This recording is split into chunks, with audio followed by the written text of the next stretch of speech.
Yeah. Turn the mic up. Draft boys ready. Let's go. While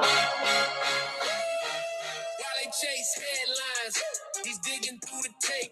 Third string grind, every snap, every rep, everybody talking first round, same names again. Danny in the shadows, finding value in the 10. Stopwatch ticking, notebooks full of ink. Missed by the cameras, but he sees what you think you didn't see. From small schools to backups with a chance. If there's a sleeper on the board, he already made the call in advance. Danny Savage, draft guru, breaking down the board like a pro really do. Late round legends, yeah, he's standing on the truth. Day 3, Danny turning pigs into proof.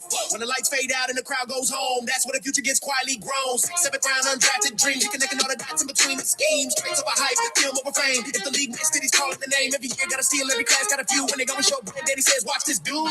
Danny Savage, draft guru. If it's sitting on the board, he's finding it too. From the war room to the launch crew. Day 3, Danny, yeah, the legends coming through. Yeah. This is Danny Savage, draft guru. Let's go. Let's get into it.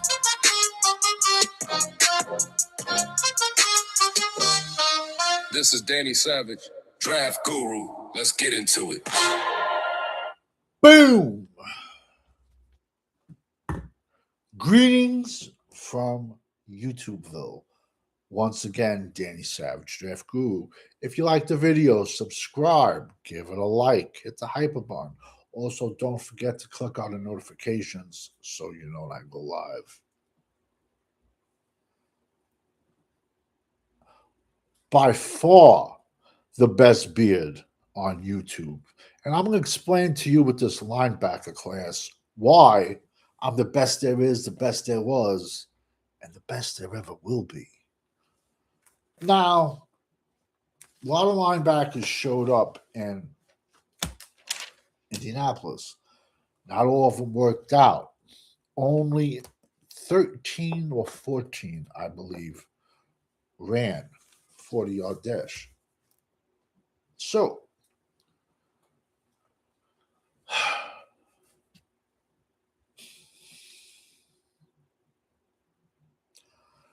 nine months ago,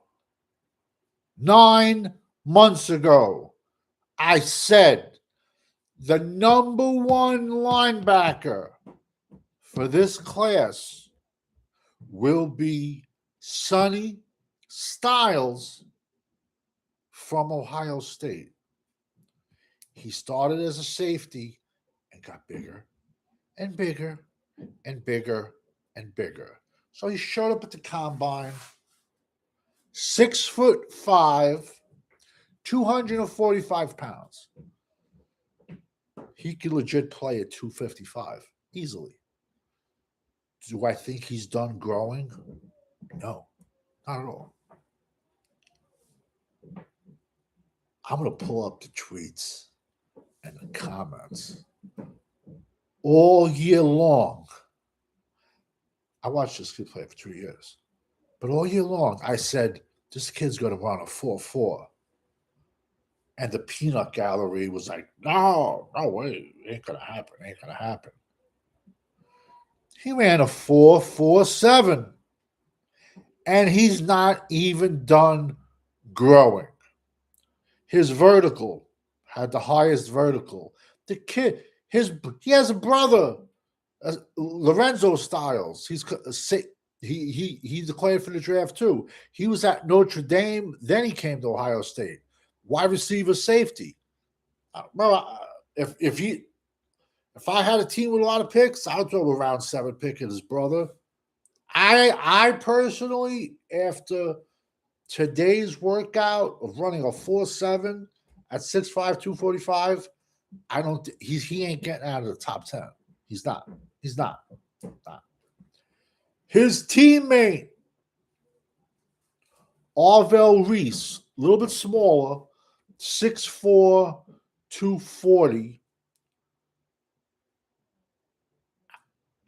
He chose to work out with the linebackers. He ran a 4.7.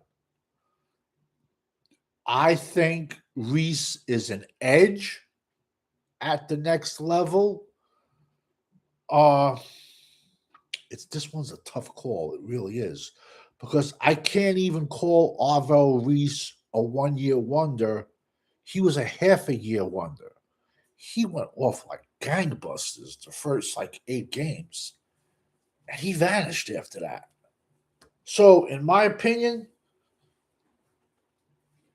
that's when teams started chipping him with the tight ends. You got your tackles, now your tight ends, the running backs.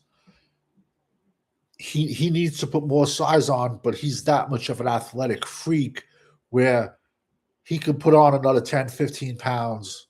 What is he going to run? A 4.55? Arvel Reese is crazy athletic, man. Crazy bend. Same thing with Sonny Styles. Ridiculous bend. You could play Styles. I apologize for going back to Styles. You could play Sonny Styles in the middle, or you could play Sonny Styles on the outside. Freak.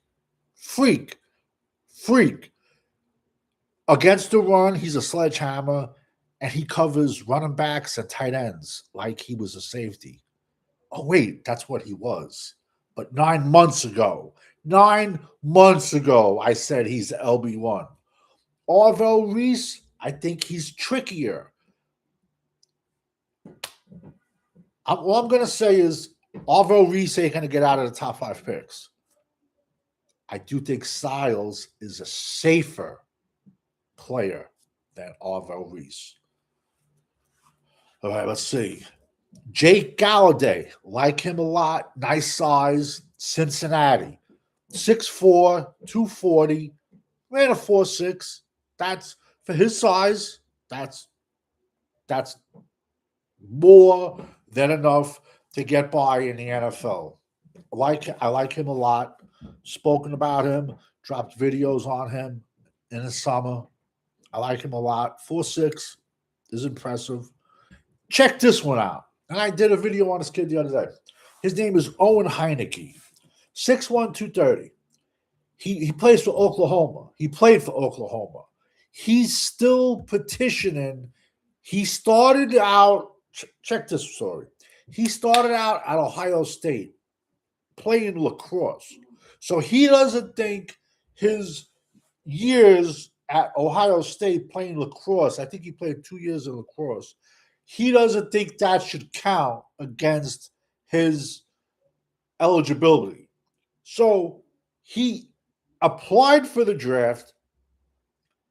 He worked out at the combine, but it's a possibility he could win his court case and go back to Oklahoma and play linebacker. 6'1", 230.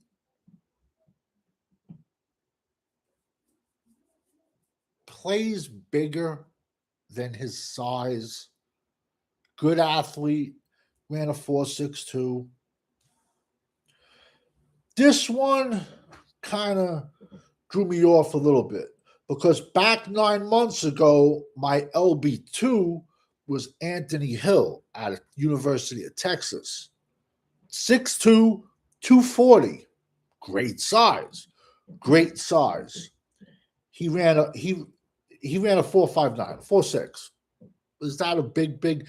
Is a 4.59 versus a 4.47 really that big of a difference? No.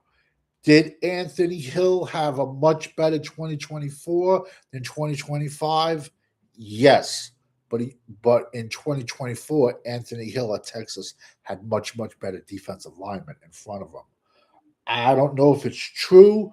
I did hear, because it seems like he went from a first-round pick to dropping to the end of round 2. I did hear the other day, but I can't confirm it. He's getting over an ankle operation.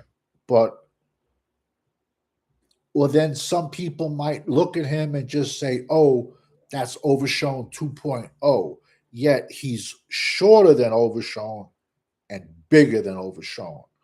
240, unless he drank 3 gallons or a gallon of water, 7 pounds, unless he drank 3 gallons of water before getting weighed in, But his 2024 tape was ridiculous, Anthony Hill. And he even had very good 2025 tape. So I like him a lot. Then there's Justin Jefferson, not the wide receiver. This kid plays at Alabama. He's like, he worked out with the backers. He's going to be on my safety list. 6 foot 223. To me, that's a safety. And he ran a 4.6, 4.58. But my notes, but even there, linebacker / safety. This is a kid I like a lot. And I hope I don't kick myself in the ass for this because I despise BYU players. And there's been a dude arguing with me because BYU puts out like 26, 27-year-old players today. Because they go there, they go on a 2-year mission, and then so let's say you get out of high school at 19. You go on a 2-year mission, you come back, you're a true freshman at 21 years old, you redshirt, then you're playing your first year of ball at 22. Skill positions, no, not really. But they do that for their trenches. So now you're a 22-year-old true freshman, 22, 23, 24, 25, 26. And you're blocking a 20-year-old. You're a grown man. Remember Penei Sewell's 19th cousin that everyone went crazy over a few years ago for BYU? He went to the Chiefs at the end of round 1. Chiefs already had to move him inside. Look where I had him ranked. But now I've had some guy, probably some crazy Mormon, he's been going at me saying, oh, that's not true. That's not true. Bro, they said it on the NFL channel today. Bucky Brooks said, he's like, yo, I feel like I'm watching BYU players because there were so many older players out there today. You know, he goes, oh, I feel like I'm watching BYU players because they all go on a 2-year mission. And it's a couple years ago, BYU put out a center, Emery, his last name was. He was a 27-year-old rookie.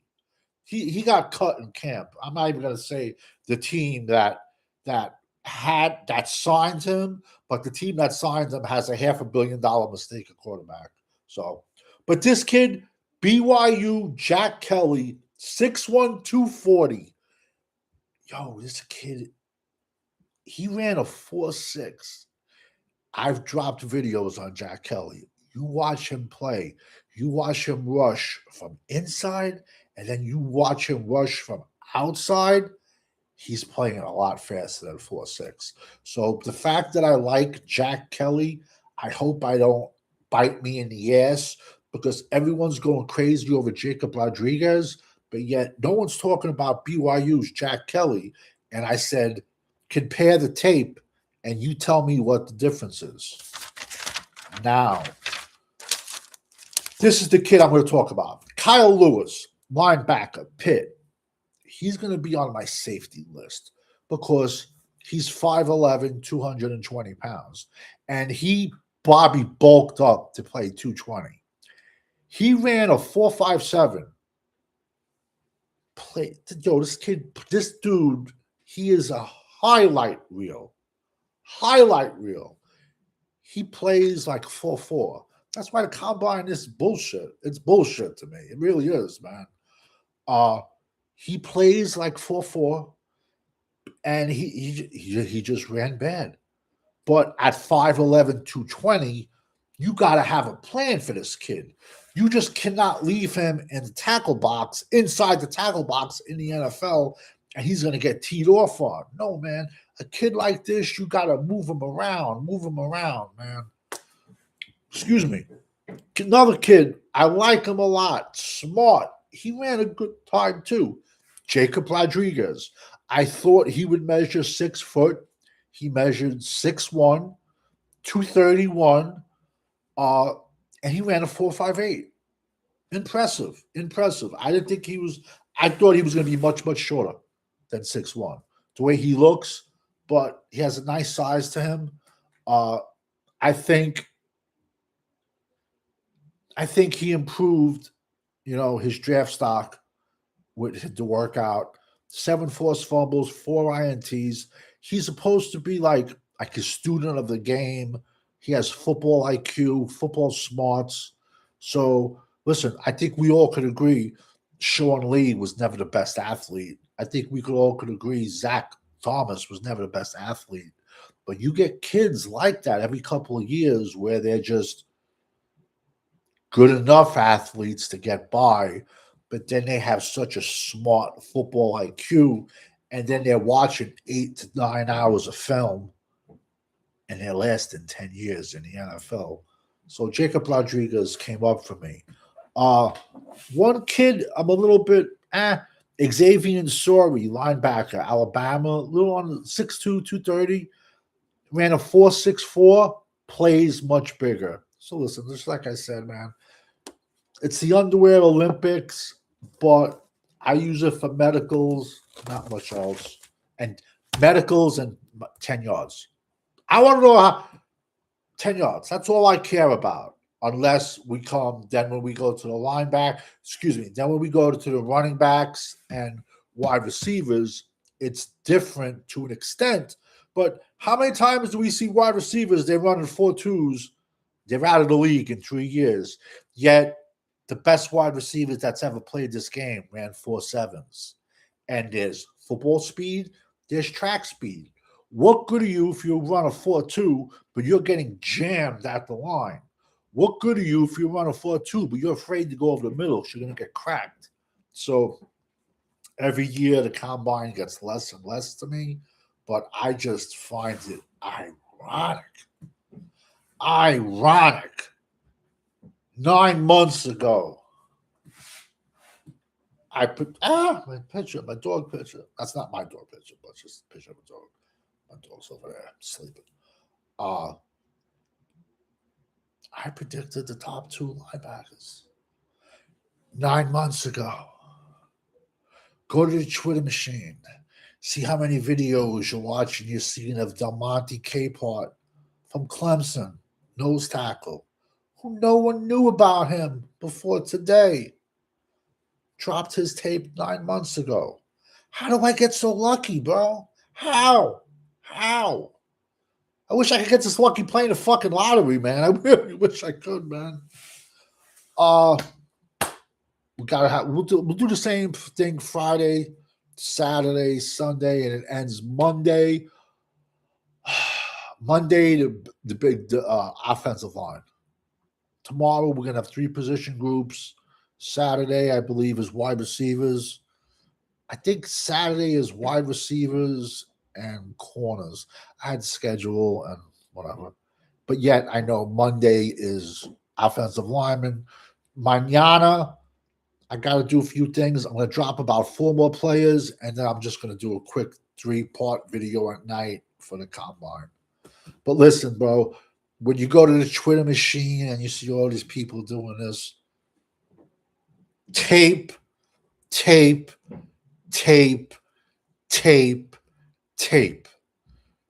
You watch film over even the speed. Film is number one, tape is number one, and it's always been that way for me. And I learned that from watching some of the best coaches ever. It didn't just pop into my brain. I saw what they did. They drafted football players, not workout warriors. And they won Super Bowls. Because we all know when you're rocking with the GWO, I might be jumping on another channel. I might not. Over and out. Thank you, everybody, for jumping in the chat. Peace.